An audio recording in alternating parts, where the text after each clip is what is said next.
Hello and welcome to Las Vegas Pitch Presents. We've got Rick Hammel here with Win Real Estate. We are going to go all the way through understanding the buyer agent compensation and what every home buyer needs to know about this. So Rick, welcome. Hey, thanks, Bill. Thanks for having me this morning. This is great. This is such a great topic. Yeah. I mean, lots of changes over the last year. We're going to go through each and every one of them.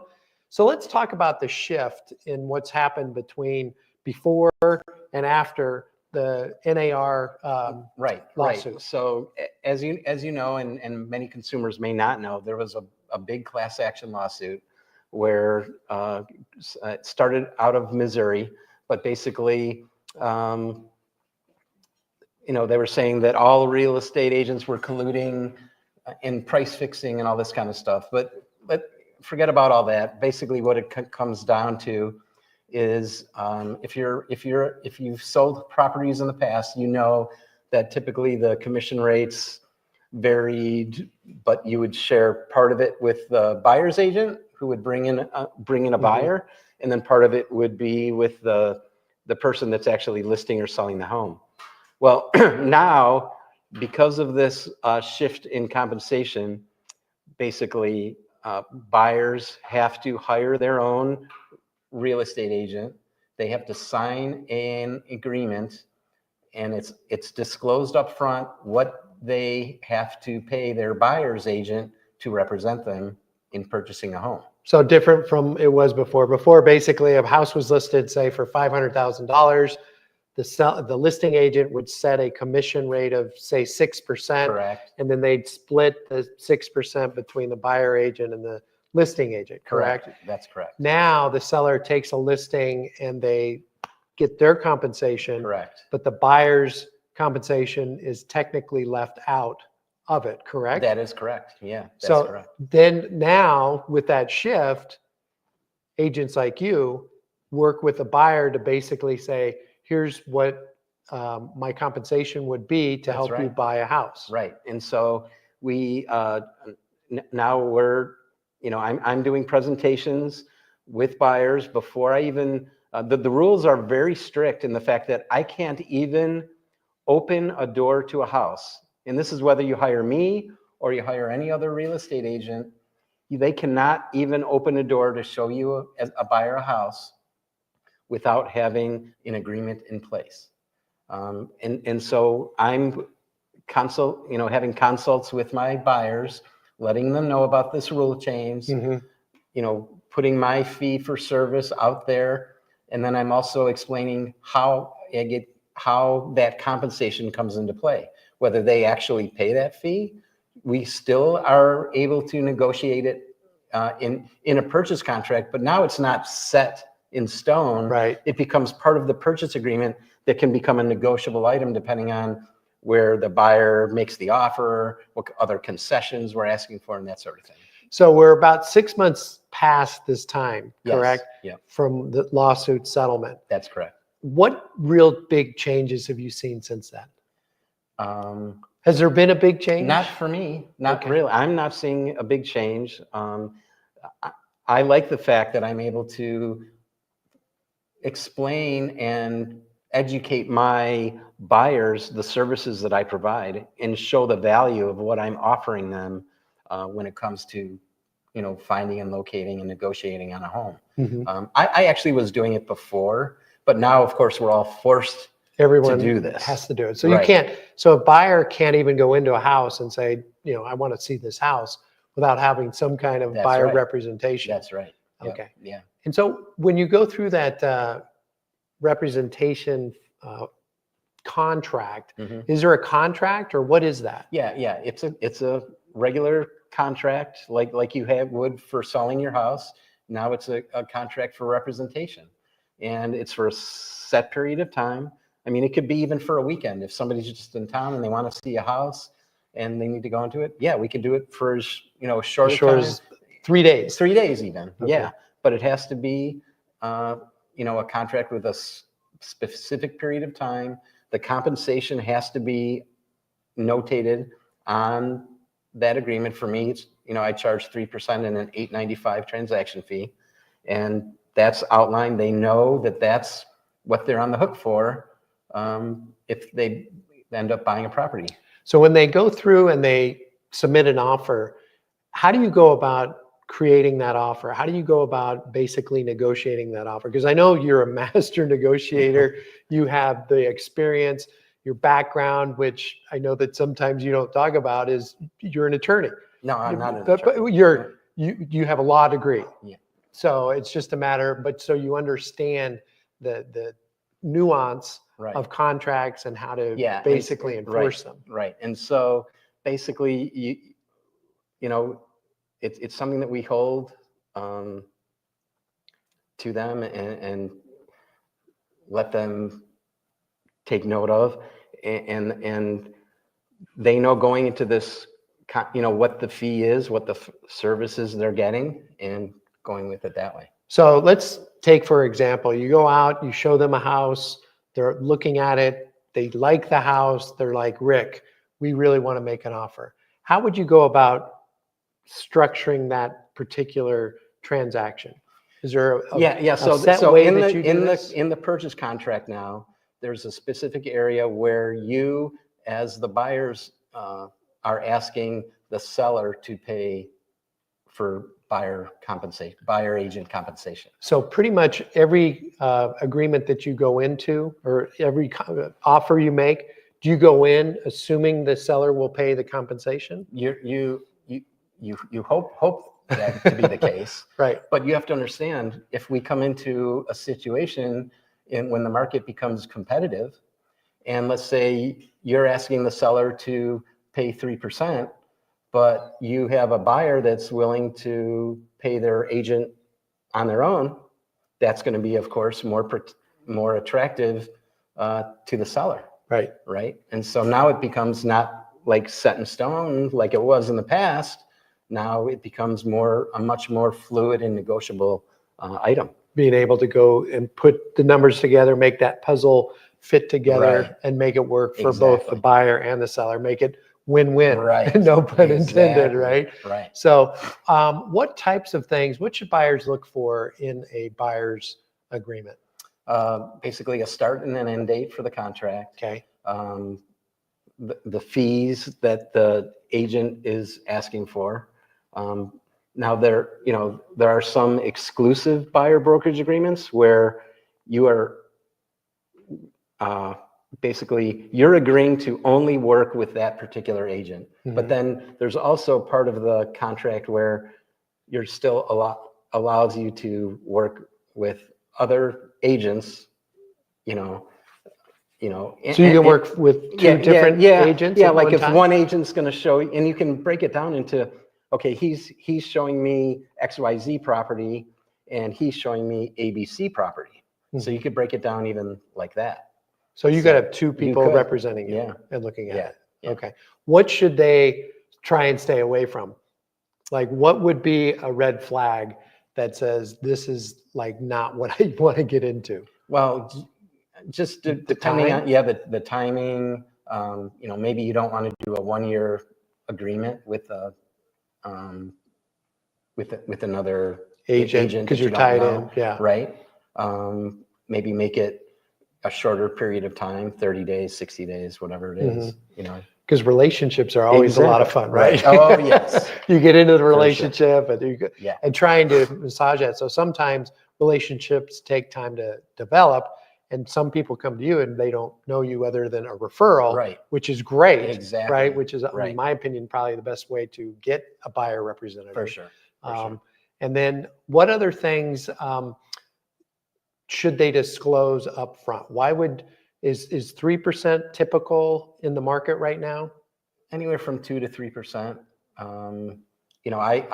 I go into it not even discussing my fee to start with. I show them my experience. They've been doing it for 25 some years. Yes. I show them that value. Yeah. Because there are certainly going to be buyers that they're like, I may not want to go with Rick because he's more expensive than somebody else, and that's okay. Yeah. But value comes with knowledge, wisdom, and what can happen within a transaction. and avoiding certain things and negotiating a better sale price sure. that would save this person even more money Right. than paying the fee, Right, correct? for sure. Yeah. Oh, yeah. Yeah, without a doubt. Yeah. Um, So the fees are disclosed up front. Everything is all set in stone. You go into the contract. Let's talk about that contract offer process. Sure. So we do the comps, we look at the properties, decide how we want to offer, based on what we've discussed. And then from that point, there's different ways to figure out the compensation that the buyer's actually going to pay. The buyer could be in a position where they want to pay my entire fee and they want to try to get the house maybe for less money. Or they want to pay for a portion of my fee and then and ask for the seller to pay for a portion. So, for instance, on a $500,000 house, my fee, of course, would be $15,000. Right. Which is, that's identified up front before we even go out and look at house number one and go into it. That's what it would be. And then, depending on how we offer, I always try to get that $15,000 paid for by the seller. And let me be truthful when I'm saying 90% of the time, I'm still getting the fee from the seller. So it hasn't really changed. It hasn't changed that much. Not that much. Yeah. Because think about it.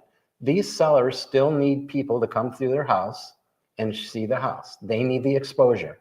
They need buyers. Yes. They need buyers Right. that will actually buy the house. So even though this whole lawsuit has changed and how we put it on paper and do all this stuff has changed, it hasn't changed. It hasn't changed all that much. No, not really.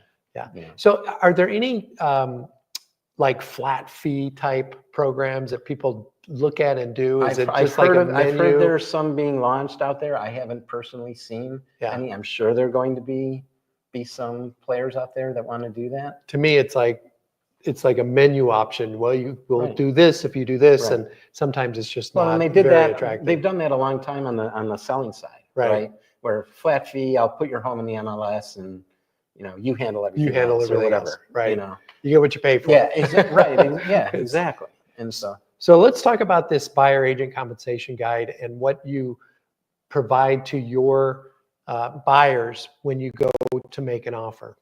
Right. So basically on this $500,000 payment, basically this first one is where the buyer's actually paying my fee. Okay. The buyer comes in, they $500,000 at closing, the buyer's going to pay the $15,000 and it's done. We don't ask anything from the seller. Right. I've never written an offer like You've never written an offer like I'll be the first one. This I could see would potentially be in a multiple offer type situation. Yeah. Where Somebody really wants the house. Where you got a lot of people that are trying to get it, and that house is very important to the buyer, and they're willing to do that type of thing. Correct. Yeah. Correct. Okay. The next one is what I always try to aim for, offer number 2, which is where, once again, $500,000, and I'm asking the seller to pay the $15,000 fee. So that's the concessions that you ask for. And what I see with that, what I see happening a lot of times with that is I will get the seller to pay 2.5% of it instead of the full 3%. Okay. And then I ask the buyer to pay the extra 0.5 point. 0.5%. Yeah. And they're good with it. They're good with that because they see the value in the service. Right. Right. Okay. Which is amazing service. Yeah. Well, thank you. Yeah. We've worked many times on transactions and it's been great. It's been great. Yeah. What other options do they have? So basically you can split. So instead of the 0.5 point, they pay 1.5 points and the seller pays 1.5 points. Okay. And there's also where you can kind of bury what you're asking for, because not only is in the purchase contract now, not only is it buyer agent compensation, but there's concessions for other things. Closing costs. Yeah. And so what we can do is we can take a portion of the buyer brokerage fee and not disclose it under the buyer agent compensation, but bury it into seller concessions. So the seller's thinking they're paying closing costs, which they technically are, because a buyer agent fee is a closing cost. Correct. you It know? is. Right. Yep. And so, you can manipulate that to make it look how you want it to look, more attractive to a prospective seller. But at the end of the day, the seller has a number in their head, right? They have a Exactly. number. They've been told, if you sell your house for this, you're going to net this amount. Correct. And so they kind of go to this net amount, and the numbers that kind of happen up above from a negotiating standpoint Exactly. really just are trying to get to that bottom net number for the seller. Right.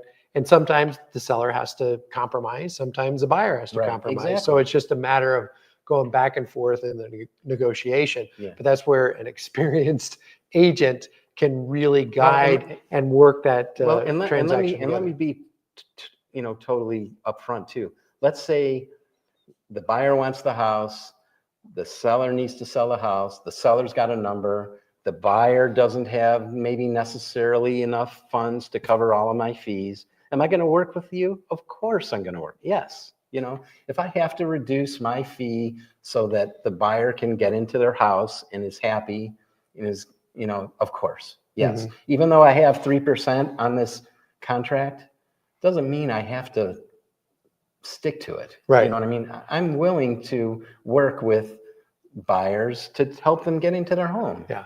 That's because that's what you do. That's great. And that's what matters. It's the right thing to do. Yeah, and exactly. you do that. Yeah. So it's just a matter of just making sure that everybody, from the buyer's agents to the listing agents to the sellers to the buyers, can all come together and make that transaction a win for everybody. Exactly. Yeah. Exactly. So what do you think about the market right now? Is this a good time for buyers to actually make an offer in this market? Absolutely. Why would you say this is a good time? Because you're a realtor. Yeah. Of course you're going to say that, Rick. I know. Well, why wouldn't you? But what is it? I think that the market's gotten a little bit softer, and so we're not seeing multiple offers on properties necessarily, especially depending on the price point that you're at. So you can go into a property and ask and get concessions where you might not be able to 6 or 8 or 10 months ago, even. So I just think now's a good time. And to your point, using the 2-1 buy down as an option to help buyers get into the house for now, and then giving them an opportunity to get a lower interest rate somewhere down the road. I was just talking on the phone before you came in with a buyer who wanted to do what's called a 1-1 buy down, where the interest rate is low for the first 2 years. 1% lower for the first 2 years. Okay. And it's the affordability. There's this mental mindset that buyers have to overcome right now in regards to their mortgage payment. Their mortgage payment is, in their view, too high. They can technically afford it on paper, but in their mind, it's very difficult to overcome. So that's where they negotiated a 1-1 buy down. And the seller's paying $7,000 for that 1-1 buy down. We're contributing some of it as well, so that it gives them that lower interest rate. But then they're also paying the seller commission. Or the buyer commission. So it's on top of that. So and they're not, a lot of times, and I think you can speak to this as well, you see a list price at $500,000. That's not always the number that you're going to get to. You may go down, and the real object for many people is pay less. How do I pay less? I want to pay $480. But sometimes you pay $490, $500, but you get those concessions that will help you close, keep your interest rate lower, and afford the ability to refinance down the road. I agree. Yeah. That's a great tool. So I try to always negotiate that in with people that I talk to as well. Yeah. And so this market is ripe right now. Yeah. You think there's not as many transactions. We're going to have probably similar transactions as we did in 2024. I do. So it's not, but the values keep going up. I know. Why do they keep going up? I just think, we have a lot of people moving here from other parts of the country. They're still building new construction. just a lot of opportunity here Yeah. for everything. Yeah. So, yeah, So it's now, an exciting time. question for you, and this is kind of a, like Sure. I'm throwing one at you, Okay, right? here we Okay, go. here we go. Why would somebody want to buy a existing home versus a new home when some of the incentives that the new homes have? Why would they not want to necessarily go with a new home versus an existing? Well, depending on the price point and depending on where it's at, I think if somebody wants a property that has a little more space, a little more land, some of these older homes offer that. Some of these newer tract homes are on smaller lots. And that's because the land costs in Vegas are being just, I call it shrink wrapped. Yes. Everybody's Yeah. like, I mean, they're all land co- shrink wrapped. Yeah, the land costs are so expensive now. We are running out of land. Vegas is a valley. We're surrounded by mountains on all four sides. And at some point, there's only so much land. Yeah. And some of these older homes offer more of a lot size. Yeah, you have to go in and update some stuff interior wise and maybe do some deferred maintenance, but you get a little bit more land. And so. And I agree with you. I think everything gets a little bit more shrink wrap. So you're temporarily getting your interest rate lower because, you're going to pay more interest rate right now on an existing home, but you're going to get more space. You're going to get bigger rooms. You're going to get a bigger backyard, more storage. Yes. You're going to get a lot more technically or typically with an existing home. And eventually the rates could drop down to a level where the builders are at right now. Right. It's just natural going to Yeah. happen. Right. Now, could it be 2 years, Yeah. 3 years? Yes. But if real estate's long-term, right? So if you want that house for a long time, Exactly. as opposed to reaching out your window and touching your neighbor For sure. right next door. So any last words of advice for buyers or sellers right now Just getting into the market? Yeah, just buyers shouldn't be scared about entering into a buyer brokerage agreement. A lot of this is new to them. Even for me. I mean, I would talk to a buyer on the phone and meet them out at a house and show them a house, and we just can't do that anymore. And just be careful of the agents. And I'm not saying there are any of them out there, but you want to work with somebody that's going to do that. Experienced. That's going to have the wisdom. And then would it make sense for them to potentially go into a shorter term contract? Oh, for sure. Until they essentially absolutely understand what value the agent brings. And don't let an agent push you into a longer term contract that you need. If you're only in town for a weekend and you're kind of getting a lay of the land and you want to go see a property, do it for a long weekend or whatever. Let them know up front you're not buying anything, but you want to see and let the agent build a rapport with you, get the relationship going, and then it'll lead into something else.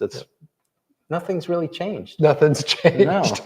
Everything has changed, but nothing has changed. changed. And the attorneys have a lot more money in their pockets right now. Yeah. So, but anyways, Rick, where can they get a hold of you if they have questions in regards to real estate and what to do? Yeah, I'm at Win Real Estate.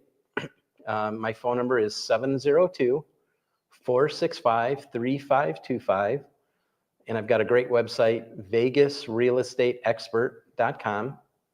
And feel free to log on to my website. I'm also got a great Google business page, Rick Hammel, vegasrealestateexpert.com. So appreciate it. Thanks, guys. Thanks, Rick. All One right. of the most honest, trustworthy guys I know. Appreciate you joining us. Great job today. Awesome. We'll see you next time on Las Vegas Pitch.